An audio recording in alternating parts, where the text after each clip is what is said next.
Hola, somos estudiantes de la Universidad San Gregorio y hoy les vamos a hablar sobre el tejido cartilaginoso y el tejido óseo.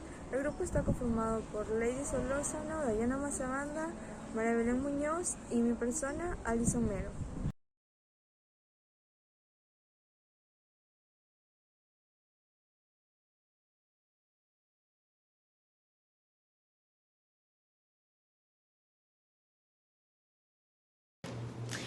Tejido cartilaginoso. El tejido cartilaginoso o cartílago es un tejido conjuntivo especializado que, al igual que otros tejidos conjuntivos, está formado por células y una matriz extracelular, que a su vez está compuesta por matriz y fibras.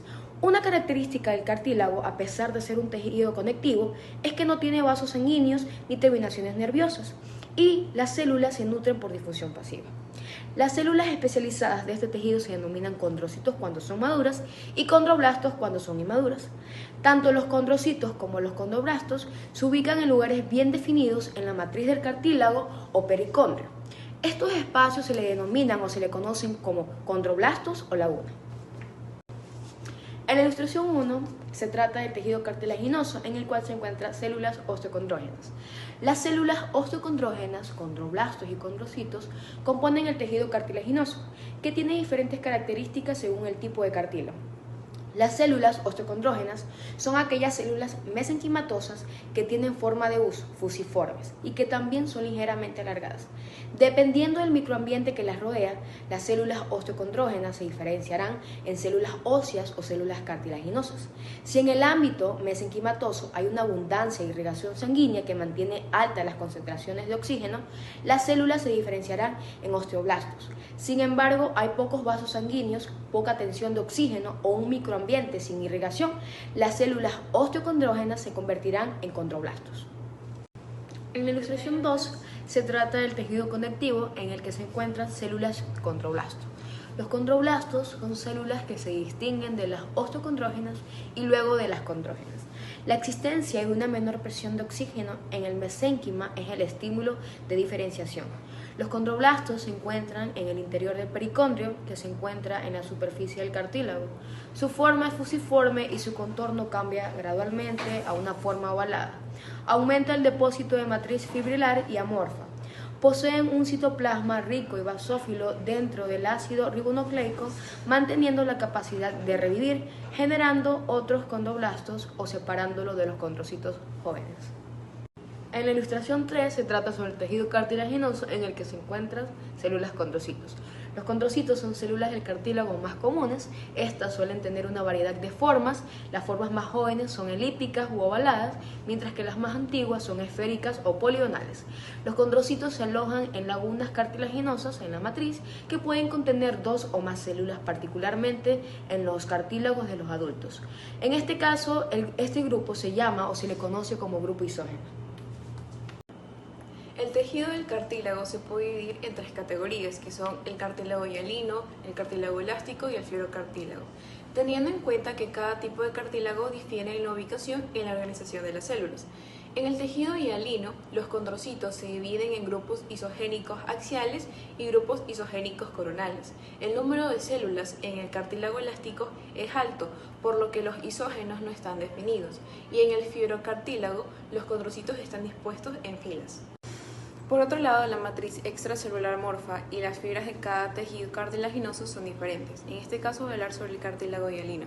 Este contiene colágeno tipo 2, 9, 10 y 11, proteoglicanos, que es el ácido hialurónico, sulfato de condroitina y sulfato de queratán y proteínas no colágenas. La distribución de proteoglicanos en este tipo de tejido cartilaginoso es desigual, con la mayor concentración alrededor del cuerpo cartilaginoso o de las lagunas, por lo que se observa una metacromaticidad más fuerte en esta zona, conocida como una matriz regional, mientras que el resto de la matriz, la presencia de estas sustancias, la menor concentración, por lo que la heterocromía es menor, se le denomina matriz interdominio. Por consiguiente, voy a hablar sobre el cartílago elástico. Además de los componentes anteriores de la matriz del cartílago hialino, este tipo de tejido cartilaginoso también contiene elastina, fibras elásticas y placas anastomóticas de materiales elásticos. Debido a la composición de la matriz, es posible optar por utilizar tinciones especiales en las que se ven materiales elásticos, por ejemplo, la tinción de fursinazorcina. Otro es el fibrocartílago. Este contiene fibras de colágeno tipo 1. Tanto el cartílago hialino como el elástico están rodeados por un tejido llamado pericondrio. El pericondrio es un tejido conectivo denso que contiene células muy similares a las de los fibroblastos, pero si hay un crecimiento activo. Este consta de dos capas, que es la capa fibrosa externa, que es una capa compuesta por fibras de colágeno tipo 1, y por último la capa celular o capa interna, que también llamada capa condrogénica, que contiene células condrogénicas. Y por último, recordar que el fibrocartílago no tiene pericondrio. Crecimiento del cartílago. La diferenciación de células mesenquimatosas conducen al desarrollo del tejido cartilaginoso. En etapas tempranas del desarrollo se forman agrupaciones celulares, centros de codificación y se produce la síntesis y secreción del GAN y proteoglicanos. Después se agregan componentes fibrilares como fibras colágenas tipo 2 y reticulares colágena 3. Por ejemplo, en el crecimiento intersticial, este desarrollo generalmente ocurre durante las etapas embrionarias, fetal y los primeros años después del parto. Es un crecimiento hacia la periferia del tejido en desarrollo desde su interior. Crecimiento por posición ocurre en cartílagos más jóvenes, donde el proceso de crecimiento intersticial ya no es viable debido a que la matriz cartilaginosa ha alcanzado una consistencia adecuada para evitar la separación de los condrocitos.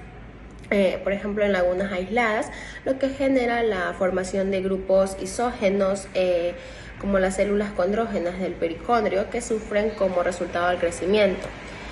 También, a pesar de un tejido conectivo, el cartílago tiene ciertas propiedades únicas que lo convierten en un tejido único para estudiar. Aunque no se extiende por todo el sistema oromandibular, es importante para los profesionales de la salud bucal porque es una parte esencial de la ATM y es fundamental para realizar todas las funciones competentes de esta área.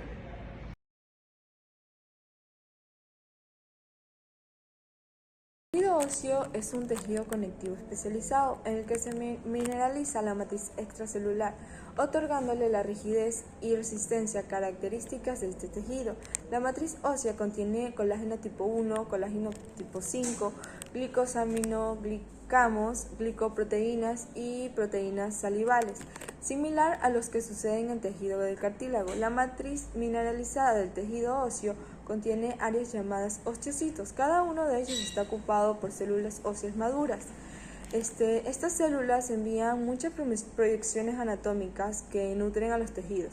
Este es un complejo de sistema de canales que se denomina sistema esofágico. Además de las células óseas, el tejido óseo contiene otro tipo de células, las células osteoprogenitoras, osteoblastos y osteoclastos. Tenemos las células del tejido óseo. Las osteógenas se conocen también como osteoprogenitoras. El potencial de las células mesenquimatosas depende de la concentración de oxígeno en el microambiente que las rodea. Si tienen niveles elevados de oxígeno, se clasifican como osteógenas o condrógenas. Si la concentración de oxígeno en su entorno disminuye significativamente, tenemos los osteoblastos. Son células ligeramente cilíndricas, con un citoplasma rico en retículo endoplasmático rugoso, con un núcleo ovalado en el tercio basal. Los osteoblastos depositan cristales de fosfatos y carbonos de calcio en el osteoide y producen sustancias intercelular orgánica llamada osteoide, que está compuesta por una matriz amorfa y fibras de colágeno tipo 1. Tenemos a los osteocitos, los osteoblastos, que quedan atrapados entre la matriz ósea calcificada en cavidades llamadas lagunas óseas, se conectan a otros osteocitos a través de varias prolongaciones celulares que se proyectan en la matriz ósea. Los osteocitos se pueden ver como pequeñas arañas debido a sus características morfológicas. También tenemos a los osteoclastos, son células grandes con citoplasma acidófilo, tienen hasta 50 núcleos y son multinucleadas. Se encuentran en la superficie interna de las trabéculas óseas o de los huesos densos. Las lagunas de Hoochkiss, que indican las áreas de reabsorción del hueso, son excavaciones superficiales realizadas por osteoclastos en los bordes del tejido óseo en remodelación. También, por otro lado, tenemos el periósteo. Es una capa de tejido conjuntivo denso e irregular. Está muy vascularizada e inervada alrededor de todos los huesos. Las fibras de Sharpey se introducen en forma perpendicular desde el periósteo hasta las laminillas más externas del hueso denso o compacto, lo que permite que esta capa se adhiera firmemente a la superficie externa del hueso. El periósteo es escaso en las superficies epifisiarias cartilaginosas de las articulaciones sinoviales. El periósteo está compuesto por dos capas, una fibrosa externa y otra interna. Las células osteógenas u osteoprogenitoras son las principales componentes de esta capa. También tenemos el endiostio. Los huesos largos tienen un endioso, una capa muy fina de tejido conjuntivo, laxo en la superficie interna de las diáfisis. Este endiostio está compuesto principalmente por células osteógenas y El tejido óseo ahora se clasifica histológicamente de dos maneras, tejido óseo inmaduro y tejido óseo maduro. El tejido óseo inmaduro se forma rápidamente y aleatoriamente, por lo que estos tipos de tejido no muestran una apariencia de capas ordenadas. Contiene más células de otros tipos de tejidos óseos.